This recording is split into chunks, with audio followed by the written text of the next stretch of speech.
advent of science and technology, the suspense of the creation of this universe remains unsolved.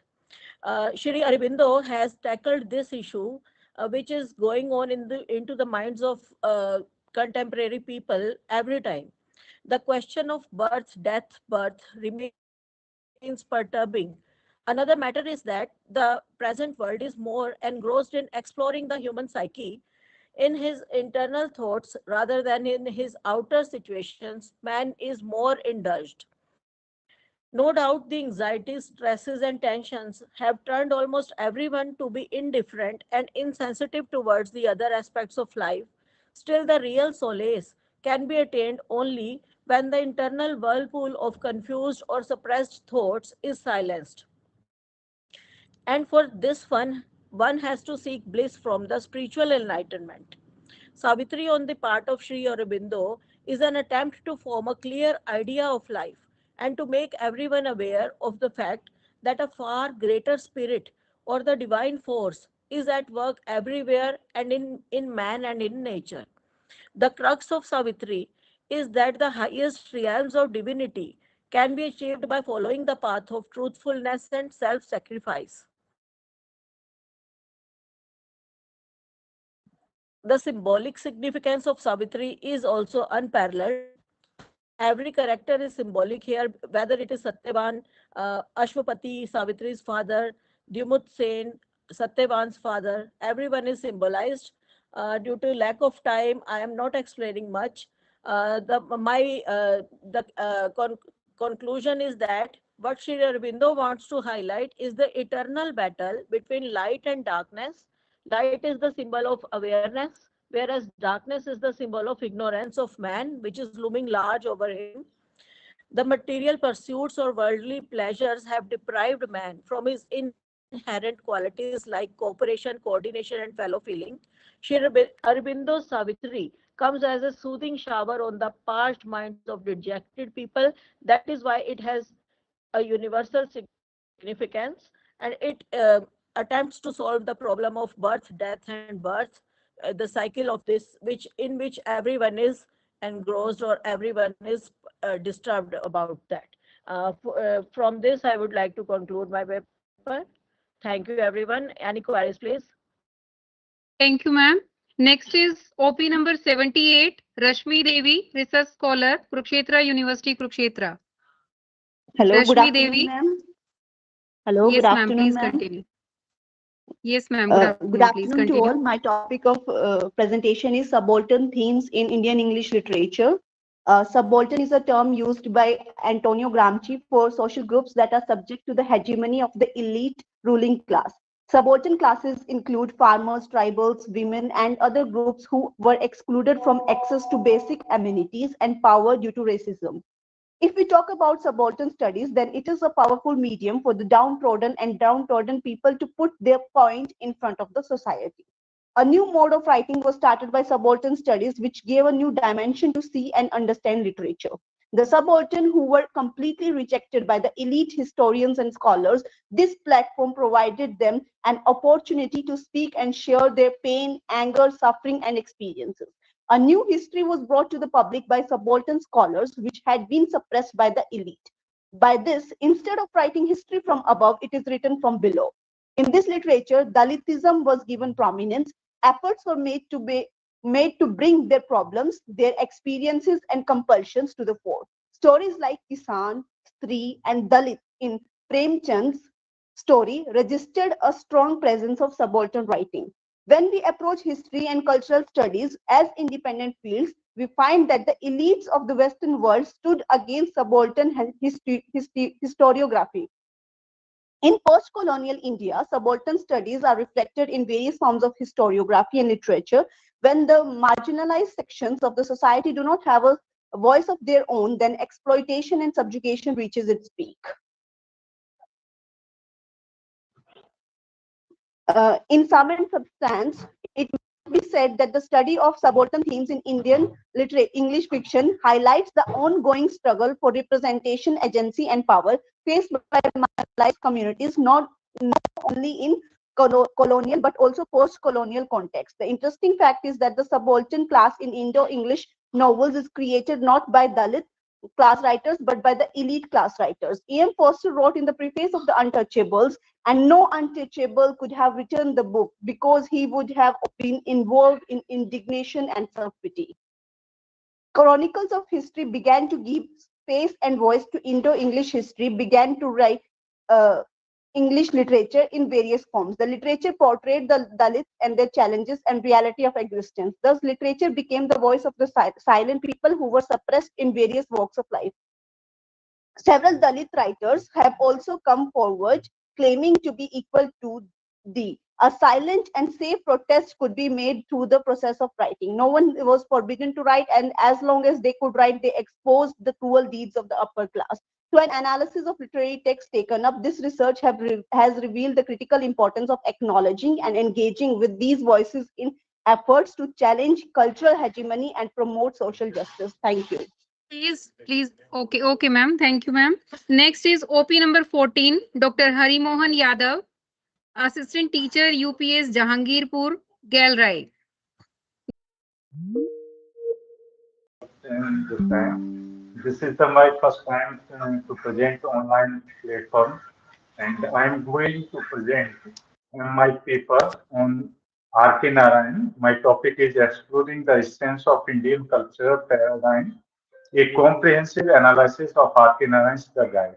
Everyone perhaps uh, introduced R.K. Narayan. R.K. Narayan is one of the Trinity, Mulk Raj Anand and Raja Rao. And here I am only going to the Indian culture perspective. The guide written in 1958 by R.K. Narayan is a classic novel, explores various aspects of Indian culture through its narrative.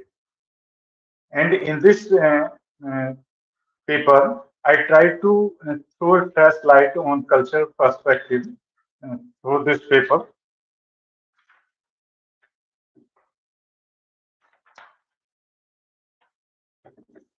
One minute. As all we know, India is a land of religion and traditions, and in this novel we can easily find out the traditions, beliefs, and tradition values and culture values in this novel. As we know, and writer R.K. Narayan brings before us a real picture of contemporary society through its characterization. Raju, the protagonist of the novel, who transformed from a tourist guide to a spiritual guide. And Raju, who works a tourist guide at the Malgudi railway station, and almost all the novel of R.K. Narayan is set in the fictional town Malgudi. Malgudi is famous like a other fictional places, as we know Yokna Patwa, William Faulkner's. So it is also as it is. In this paper, I try to the, show the psychological projection of the typical individual in Indian social setup. And in social transformation, Raju violates the age-old social values, uh, traditions, and moralities, while his mother follows the societal norms and the traditions. Raju's infatuation for a married woman, Roji, defies the age-old morality and values. In its breadth of the rigid social codes, under the impact of modern civilization, evidently he achieves success on both materialistic and sexual levels. Sir, excuse me. In Please this try note, to conclude your paper. okay, madam, thank you. Yes, I will yes, sir. conclude. Um, The caste system and the social hierarchy prevalent in Indian society finds representation in the interactions between the characters. We can see here, and now I am going to within 2 minutes only. Arkinarayan provides a nuanced portrayal of Indian culture, drawing on its traditions, spirituality, social dynamics, and diversity. The guide serves as a window into complexity and nuances of Indian society, making it a significant work in the context of Indian literature. Thank you, madam, giving me such time, your value. Thank you, madam. Madam, Thank you, sir. hello, Next is Madam, I'm Pradeep Kumar from Government College Safido. May I present my paper, OP number 39? sir, wait please. After 27. What's your OP number, sir? 39, madam. Okay. Now, OP number 27, Divya, research scholar, Baba Masnath University, Asal Bohar, Rohtak. OP number 27, Divya. Yes, good afternoon, ma'am. Good afternoon. Please continue, ma'am. Yes, Please try to conclude your paper. sure, ma'am. The image, I am Divya, and the topic of my presentation is the depiction of the image of the new woman in the novel Mistress by Anita Nair.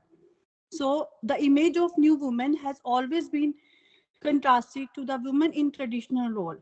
The new woman is not just tied to a businesswoman, rather it is the one who celebrates her presence in the mundane plane. Although there are many characters, but I have chosen only one character, that is Radha, who presents the concept of new woman throughout the novel. And Anita Nair, through that novel, Anita Nair has told us that Radha has been exploring love, passion, and self-discovery throughout. The present paper highlights the characteristics of new woman as an independent and agency, maintaining professional pursuits and personal relationships, empowering herself in social norms, and coping with the social commentary on the culture identity by Radha. The new woman is a free woman who has transcended the limits of economic or social freedom and has developed a mental and emotional attitude that goes beyond mere freedom. It highlights the importance of mental and emotional well being and individuality in women's lives. Women who have reached their destination of self discovery exhibit their individuality with pride and confidence. The new woman is ready to undertake the challenging journey of self discovery and challenge the convention of dependency. I would like to find out the some characteristics of the new woman. First is the education and career. The new woman has gone beyond the household works and is also seeking her career and completing her education, which were not earlier made possible for her. The new woman is independent and both in thoughts and action. She is participated in political and social activities. So, Radha embodies the characteristics of a new woman by asserting her independence and agency. There are instances where Radha makes decisions for herself, whether in her personal life or her career. She Please maintains her conclude. career as an Odyssey dancer, showcasing her commitment to her passion and her challenges she faces in a traditionally male-dominated field. She maintains her pursuit of excellence and challenges societal norms regarding women's role. Radha's sexuality has been explored throughout and she has contributed to her empowerment and challenges societal norms. To conclude, I would like to say the controlled identity that society imposes on women through marriage is no longer something that modern women are welcome to have. Instead, they are searching for their own unique identity, free from labels associated with any institutions, including marriage and family. It is also clear that Indian writings, particularly that of women writers, Excuse me, has ma'am. progressed to a new or even advanced level. It is sufficient for writers to address dedicated topics and via their works disrupt or transform women's cultural identities. They are not overly concerned with Excuse me, unfavorable ma'am. feedback. Please conclude your paper.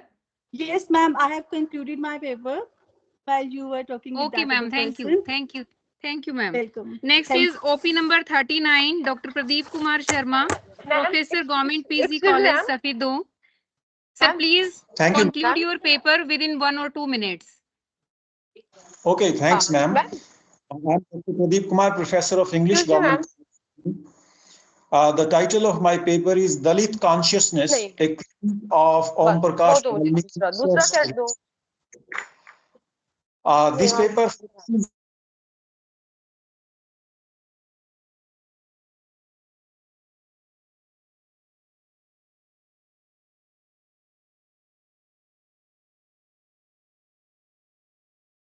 Unmute, sir. Hello. Pradeep Kumar, sir, please unmute yourself. Yes, I have unmuted Yes. it, sir. Madam, now. Yes, sir. Okay, sir. And I have spoken 3-4 sentences already. Okay, let me restart again. Om Prakash Valmiki short stories have been discussed in this research paper. And Om Prakash Valmiki wrote his autobiography Jhutan for personal inner urge and purgatory needs. However, the book is no less than a fine literary piece that registers harrowing experiences of a boy growing up in an oppressed caste and marginalized section of society. Reading this therapeutic kind of writing not only evokes sympathy, but also gives direction to comprehensive understanding of his short stories. Valmiki originally conceived the title Abhe Chudeke for his autobiography, which was altered into Jhutan at the suggestion of renowned short story writer and editor Rajendra Yadav. The former abundant title appears sensitive rendition of a Swanubhuti. The 3 words got engraved on his psyche as the school teacher put hindrance on his path to education.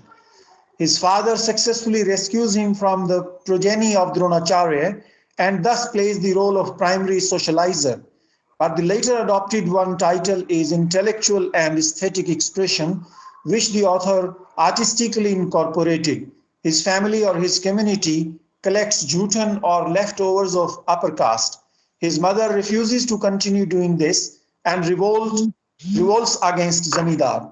That is how Valmiki happens to learn lessons to articulate and rebel against suppression.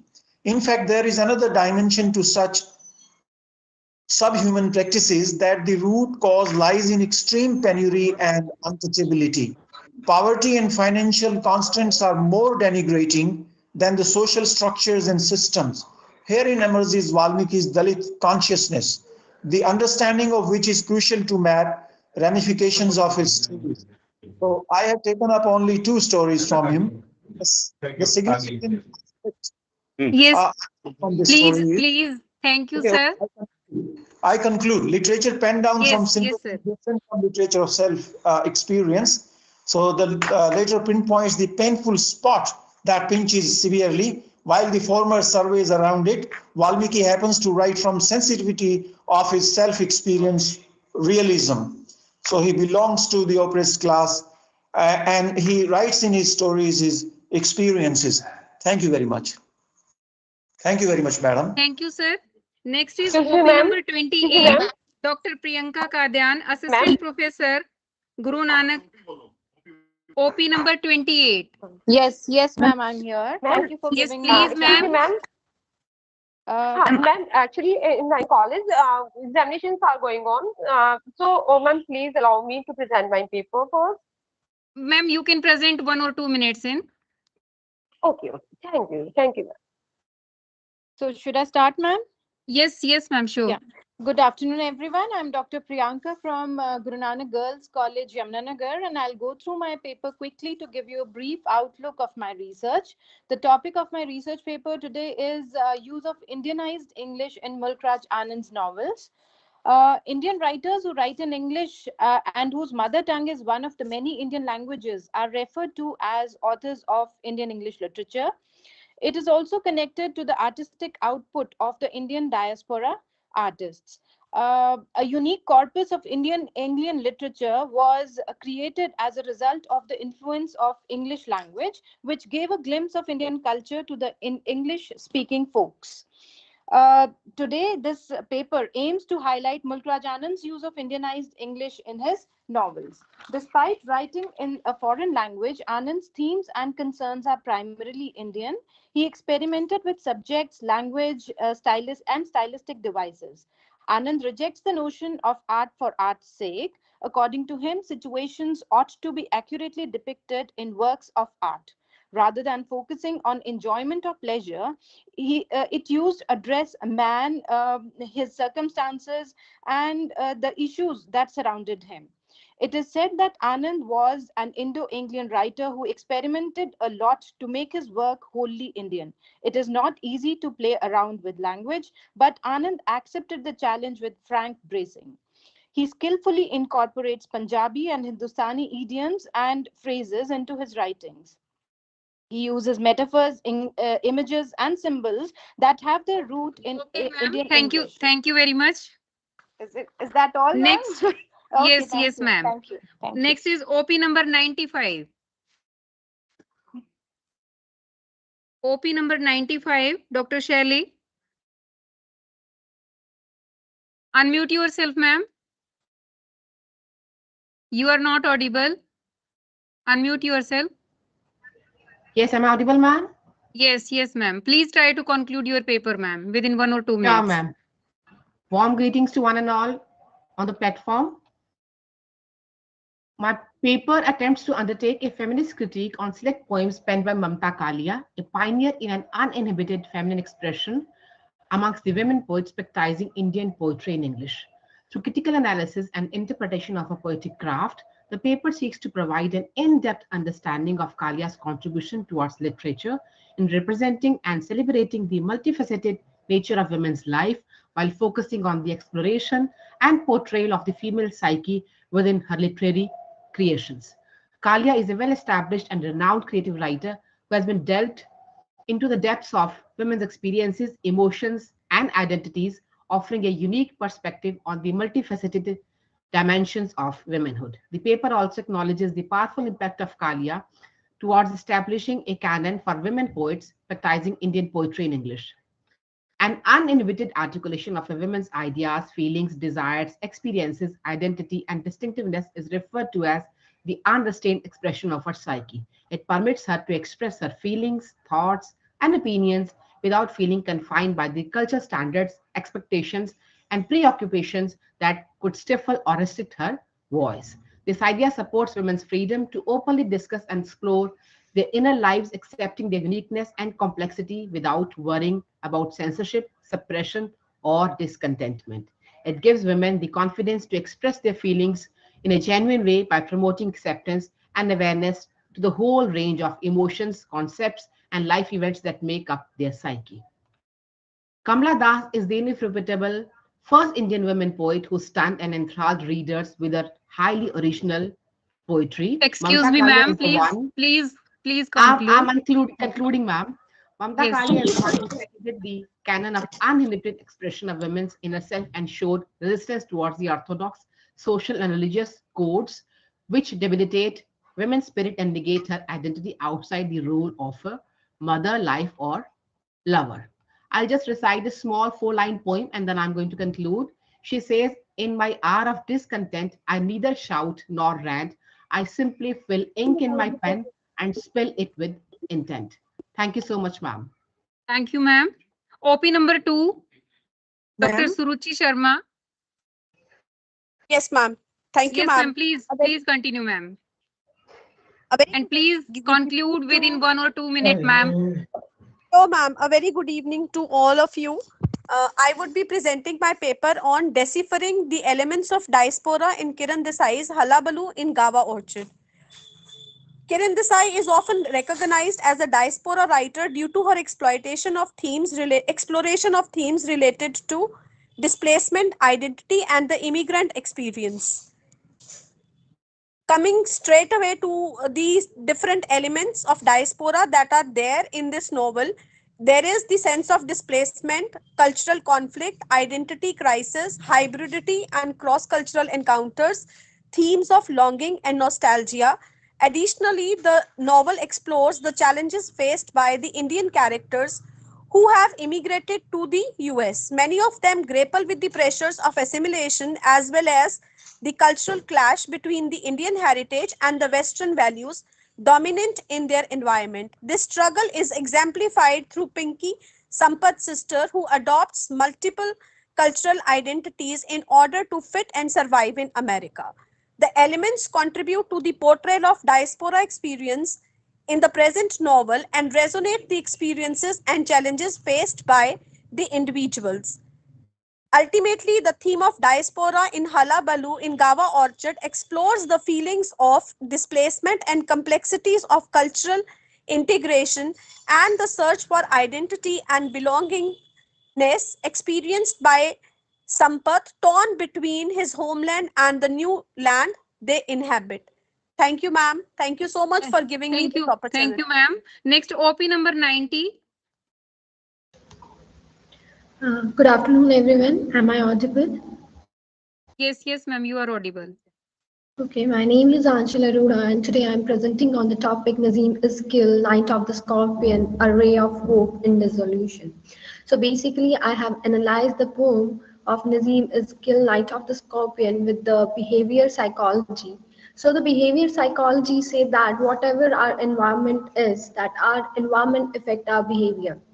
So as we have seen that basically this poem is related to the superstitions basically whenever we read it. But if we see at the deeper perspective, we have seen that many times at many instances that the poet has shown that, like he mentioned that the neighbors are coming when the scorpions sting the mother. They are coming and they are giving the advices to do that they love and care for them. His father even wanted that his wife get well, and he was radical. Then still he was doing the things. The priest was called, and when mother was fine, it was seen that she said one word, that the scorpion has bit me, not my children. So it is basically seen that if we talk about today's environment, we are like into the materialistic world, and that time we value the relationships and the things. So according to the behavior psychology, Please conclude, ma'am. Please conclude. If we see the behavior of that time, and that came into the impact of the Knight of the Scorpion, and Nazim Iskil tried to highlight this. Thank you. Thank you, ma'am. OP number 37. OP number 37. Ma'am? Yes. Ma'am, I'm OP number 21. Please let me allow. Okay, yes, ma'am. Yes, yes, ma'am. You can continue. Okay. Thank you very much, ma'am. As we are running out of the time, so I'll discuss about only some important points into my paper. The title of my paper is Ecological Concern in Amitabh Ghosh. Selected novel, Hungry Tide and Gun Island.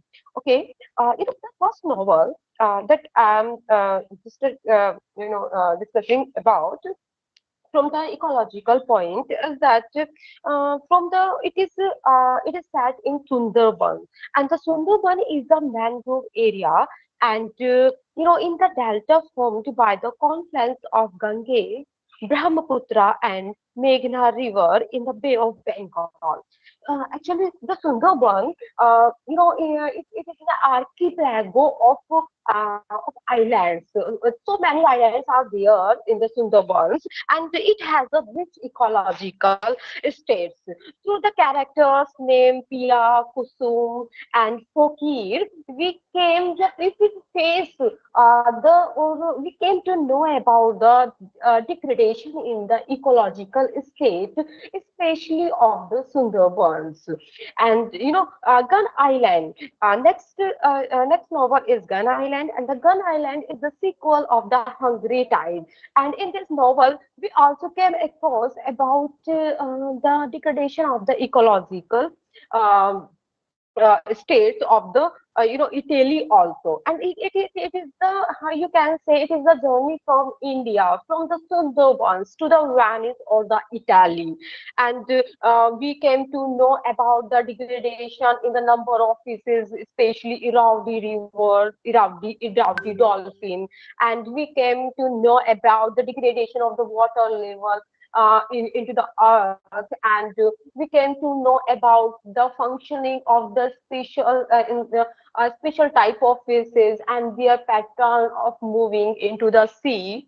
So many degradation that occur in ecological or into our environment. And uh, Ghosh, Amitav Ghosh tries to draw our attention to the degradation of the environment state. That's all. It's an important point of my paper. Thank you. Thank you, ma'am. Excuse me, ma'am. Can I If present? it was our last presentation, if anyone who likes to present your paper, you are welcome here. You can present. Excuse me, ma'am. Yes, yes, ma'am. This is OP number 68, OP Dr. number Valeria. 58. Yes, ma'am. Please continue. 68, ma'am. 68. Okay, ma'am. Yeah. Please continue. Good evening, everyone. OP 31. OP 68. Please continue, ma'am.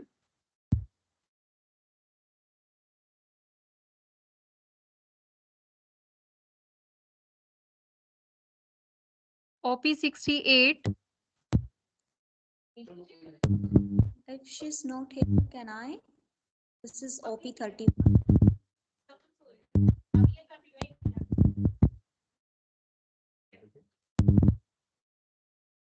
Yes, ma'am. Please unmute yourself. Okay. Good evening, Dr. Sethi? everyone. Yes, ma'am. ma'am. Please.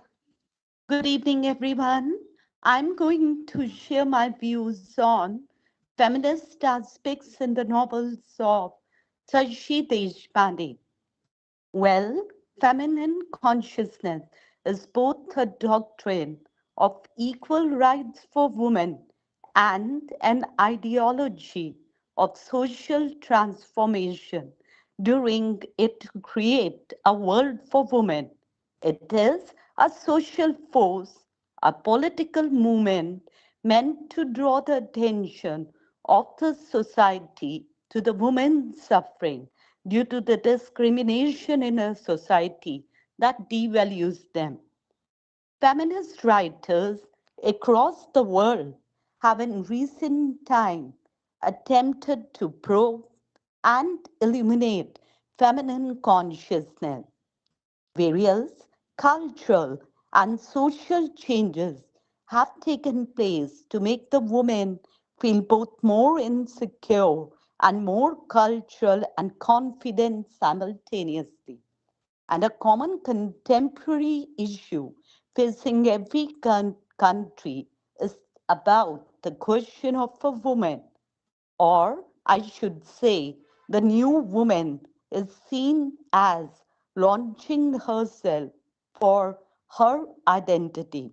Today, the challenges, the traditional aspect, the notion of being Excuse me, stereotyped. ma'am. Please conclude.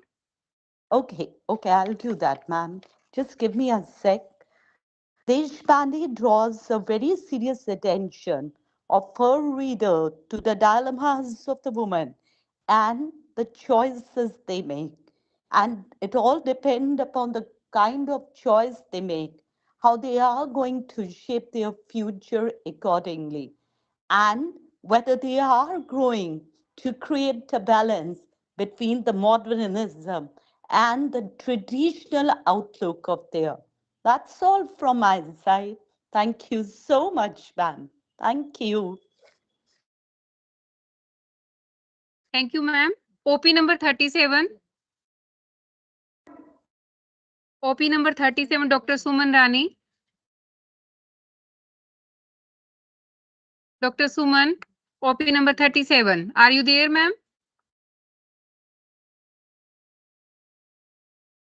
OP number 37. Yes, ma'am. Please continue and conclude, ma'am. Okay. Good evening, everyone. I am Dr. Suman Rani, Assistant Professor from Department of English, Chajura Memorial Jat College, Hisar. And the topic of my presentation is Food for Thought, a study of short fiction by Jhumpa Lahiri and Chitra Banerjee Devakaran. Food and practices surrounding it enrich a literary text through connotations. While referring to his gastronomic theory of literature, Ed Kessler avers that in great fiction, food opens door to double and triple meanings. Food images and metaphors of food assume great significance as they signify complex ideas about power, gender, identity, otherness, acceptance, resistance, relationships, nostalgia, and memory. Diasporic writers deploy food as a literary element to depict nuances of lives of cultural outsiders.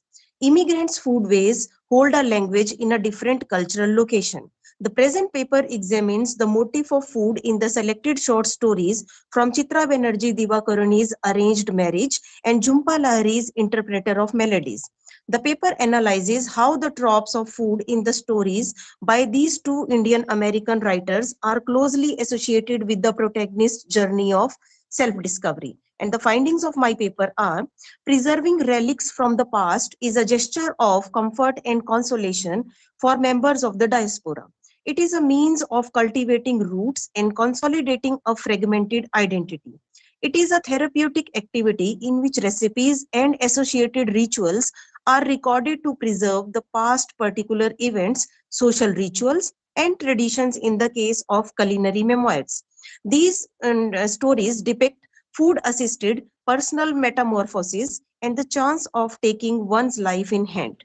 The popular notion regarding food and cooking is that it is a tool of oppression.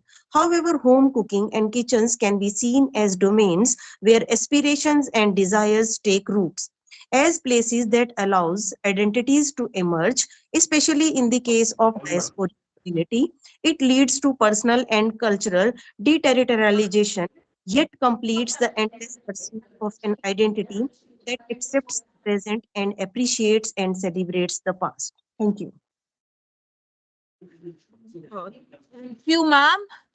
And I'd like to inform you all that this was the last presentation for today, because as every other conference, we are also running out of time. And we appreciate you for being with us throughout the day since the inaugural session.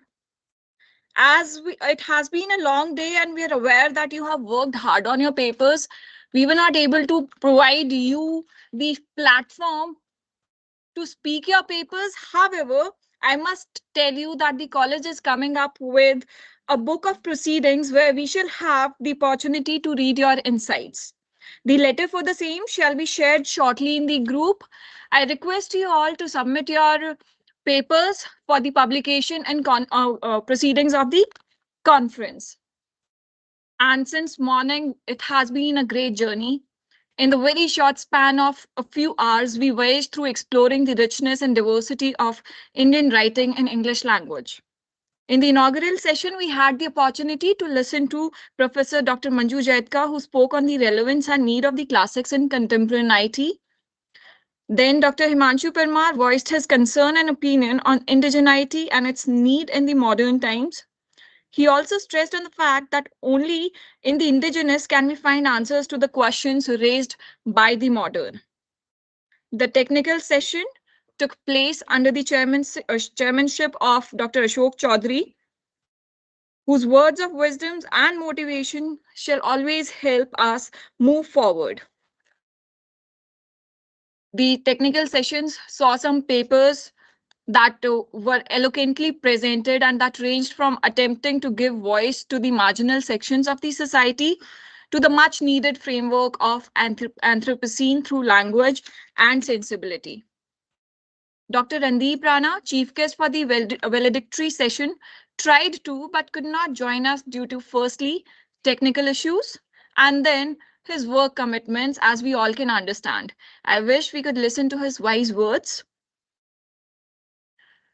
I hope we carry this association forward and get many more chances to listen to the dignitaries and delegates all alike and gain from your insights into literature. As we are in the last leg of the conference, I would like to move towards the end, and I agree that we had a few technical snags here and there. Yet we'd like to hear from you for your feedback, for the feedback of the participants, because it means a lot for us to know how the conference was and what more can we improve in our work. We'd like you to share a brief reflection on today's conference. For that, may I request Miss Pooja from BPS Kanpur? Do we have Miss Pooja Rani from Bhagat Phool Singh Mahila Vishwavidyalaya?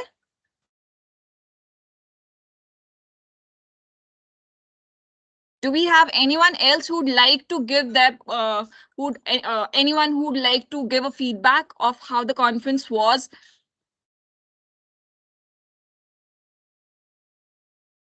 I'd like to inform you that all of you have been unmuted. Anyone who'd like to give a feedback on the conference, you are welcome. Sure, Kavita ma'am.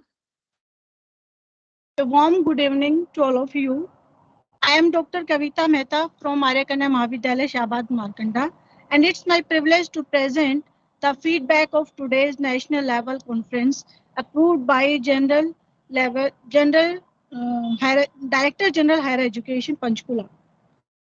The time of the conference is very reverent and very pious because we are celebrating the International Gita Jayanti Mahotsav these days. As far as the theme of the concern is concerned, it is very relevant, it is very accurate to the present academic scenario when the new education policy 2020 is implemented by the government of India, and we are talking about Indian ancient education system. So the theme is very relevant and very contemporary. The scholarly deliberations of the Indian writing in English by various resource persons, Professor Manju Jaidka, who enlightened about the various narrative techniques of the ancient scriptures, Dr. Himanshu Parmar enlightened about the tribal literature and Indian literature as a preserver to a way of life. Vice Chancellor Mr. Mittal recommended the steps to make a Viksit Bharat by 2047. Vice Chancellor Mr. Rana could not join because of some technical snags. All the observations and all the resource persons were very confident, very renowned in their particular areas. The quality of the content was very superb and magnitude. The digital arrangements made by the department and the college were very updated, and there was no obstacle in joining the conference and presentation. The glimpses of the conference show the well-managed physical arrangements, and I conclude the event in a one sentence that it prepared a roadmap for all the academicians, all the scholars, and the researchers as well. I congratulate the Honorable Principal of the college, Dr. Ajay Kumar Garg, who is a dynamic and striving personality, about whom Dr. Nidhi in inaugural session said, "जिस दिन से चला हूँ मंजिल पे नजर है." So it is very appropriate. He gave a new identity to IBPG College Panipat. I quote the status line of Dr. Garg. दौलत तो विरासत में मिलती है, दौलत तो विरासत में मिलती है, लेकिन पहचान अपने दम पर बनानी पड़ती है. तो पहचान डॉक्टर गर्ग ने बनाई है इस कॉलेज की, बहुत अच्छी पहचान. तो I congratulate once again. I congratulate Dr. Neelam, Head Department of English, Dr. Nidhi, Organizing Secretary of the conference, and other faculty members of the department. In a nutshell, it can be said that it was a wonderful, successful, productive, fruitful, and booming conference. Congratulations once again. Thank you. Jai Hind, Jai Bharat. Thank you, Kavita ma'am, for such elaborate feedback. And you've rightly said about Principal Sir. We are all working under his guidance, and we hope that we reach heights under his guidance. May I please also ask if anyone else is also interested in giving the feedback? Yeah, hi, Swati ma'am. Good evening, ma'am. Good evening. I hope I'm audible to all. Good afternoon to each and every one. I would like to start with congratulating the entire team of IBPG College for organizing this national level online conference on Indian writing in English. Congratulations to the chief patron of the seminar, Shri Dharambir Batraji, President Governing Body, then the patron Dr. Ajay Kumar Gargji, Principal of the college, convener Dr. Neelam, organizing secretaries Dr. Nidhi, Dr. Swati Punia, Dr. Neha Punia, and the entire National Advisory Committee, your local organizing committee, and the technical advisors for creating this virtual online conference and enlightening one. So I also just wanted to say that the keynote address, if we talk about it, it really enriched our understanding of the way Indian writing in English has been evolving, and various challenges, intricacies, and subtleties and nuances are taking place in that field. That was really nice. When the invited talk by Dr. Himanshu Parmar, well, it also enlightened us. He talked about tribal literature vis-a-vis Indian writing in English and the way their interrelatedness in English, both locally and globally, not only is enriching and sustaining the fabric of literature.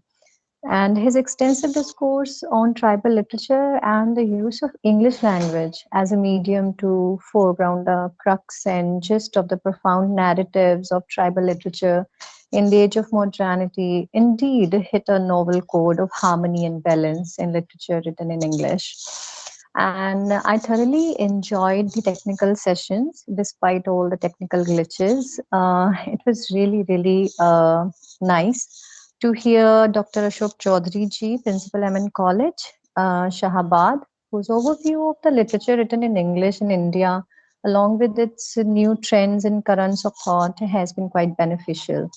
The engaging and interactive technical session indeed proved to be a brainstorming session, I would say, wherein all the respected delegates presented their insightful views on a great number of themes like the notions of style, narrative techniques, theories, translation studies, myths, archetypes, so and so forth, in the ever evolving field of the Indian writing in English. And the valedictorians, of course, we couldn't hear that, but still, the way the principals, the HOD, and even the entire team, the way you guys are handling it, it is really awesome. And that's from my side. Thank you. Thank you, Dr. Isha. I could see one more person there who was ready for, with the feedback. Maybe please have her. I guess it was Dr. Deepti Sharma. Do we have Dr. Deepti Sharma? Yeah. Hello, a very good evening to everyone present here. I thank the organizers for giving me the opportunity to share the feedback of the conference. The National Online Conference on the theme Indian Writing in English was a resounding success, a testament to the exceptional efforts of the organizers. Their meticulous planning and execution were evident in every aspect of the event. The virtual platform ran seamlessly, offering a smooth and user-friendly experience for all the participants. The intellectual resource persons, the sub-themes were diverse and engaging, which provided valuable insights across various domains.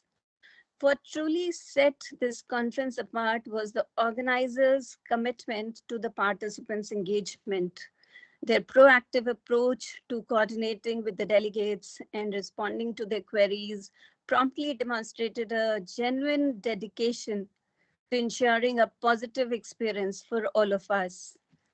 They not only facilitated informative sessions, but also fostered a sense of oneness, making this conference a standout and commendable achievements in the realm of virtual events. So it was a wonderful teamwork.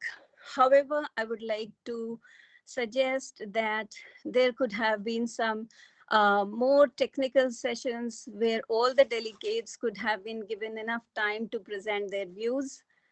And lastly, on behalf of all the participants, I congratulate and thank the chief patron Dr. Dharamveer Batraji, Principal Sir, Dr. Ajay Kumar Garg, Convener Madam, Dr. Neelam, also the head of the Department of English, the organizing secretaries, Dr. Nidhi, Dr. Swati Punia, Dr. Neha Punia, and the whole team on the success of this grand academic endeavor. Thank you. Thank you, ma'am. I also see a hand raised by Dr. Monica. Do we have her?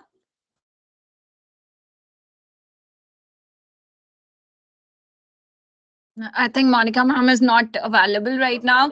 And thank you everyone for your feedback. We shall take care that the next time we organize a conference, we are able to call everyone on these days and allow them to share their minds.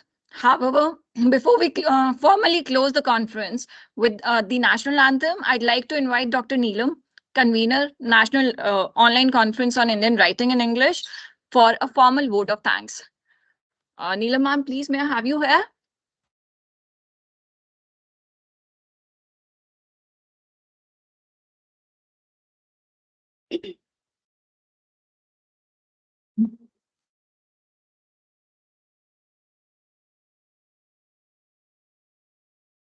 Good afternoon to one and all.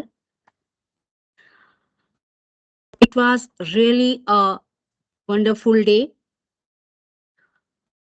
And now it is time to acknowledge the tireless work done by the whole team. At the outset, I thank our chief guests of both the sessions, inaugural session as well as valedictory session. I especially thank Dr. R.K. Mittal, Vice Chancellor, Chaudhry Bansilal University, Bhiwani, who has joined us from Kanyakumari. Chief guest of our valedictory session, Professor Dr. Randeep Rana. In spite of being very busy and in spite of his busy schedule, he spared some time for us. We are highly thankful to both of them. I would be failing in my duty if I do not thank our keynote speaker, Professor Dr. Manju Jaidka. Her speech was quite impressive. She is a good speaker and she has expressed the significance of Indian writing in English eloquently. Now, I would like to thank our invited speaker, Dr. Himanshu Parmar. He has presented mainly on tribal literature. His speech was thought-provoking. We are grateful to him. The overwhelming response of the scholars is highly appreciable. We have a long technical session, no doubt, as it has been suggested by one of the scholar that we should give more time to them. Of course, we will think about it next time.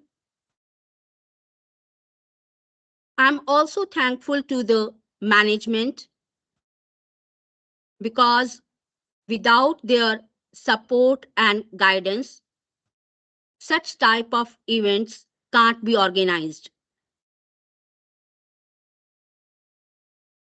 I am highly thankful to our worthy principal sir for his support guidance, motivation. We are highly thankful to you, sir. Online conferences can't be organized without the support of technical advisors. So I am thankful to all the technical advisors, Shri Ashwini Gupta ji, Vinay Bharti ji, Neetu Manocha ma'am, Preeti ma'am, Karuna ma'am. All of them did wonderful. At the same time, I am thankful to the administration office, the members who are working there, Mamta, Gulshan, Parveen. They deserve our thanks. Now, last but not the least, I'm thankful to the members of my own department, Dr. Nidhi, Dr. Swati, Dr. Neha, Dr. Madhu Sharma, Dr. Vinay Vadhwa, Madam Sonal Dogra, Madam Sheila Malik, Madam Priya Bareja, Rekha Sharma ma'am, Manjli ma'am, Manju Chand ma'am, Manju Malik ma'am, and also Shalu ma'am, who is the coordinator of Skill Development Center. In fact, I'm also thankful to all the persons who directly or indirectly contributed for the success of this national level online conference on Indian writing in English. Thank you very much to all of you. Thank you.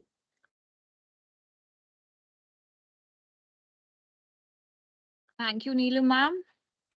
Alongside, I'd also like to thank everyone who contributed to the conference in various capacities. And I'd also like to inform you, as the queries are there on WhatsApp about the certificates, everyone who has submitted the abstract shall be receiving a certificate of presentation. And we hope that we meet again. This time it was virtual. Next time, I hope that we're able to meet physically and enjoy this rich tapestry of Indian literature in English. And I now request every one of you to stand for the national anthem, after which we shall formally conclude the conference.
आप सभी आगे आ जाएं, एक group photo लेंगे सभी departments के साथ ही और Thank you everyone for being present with us throughout the day, throughout the conference.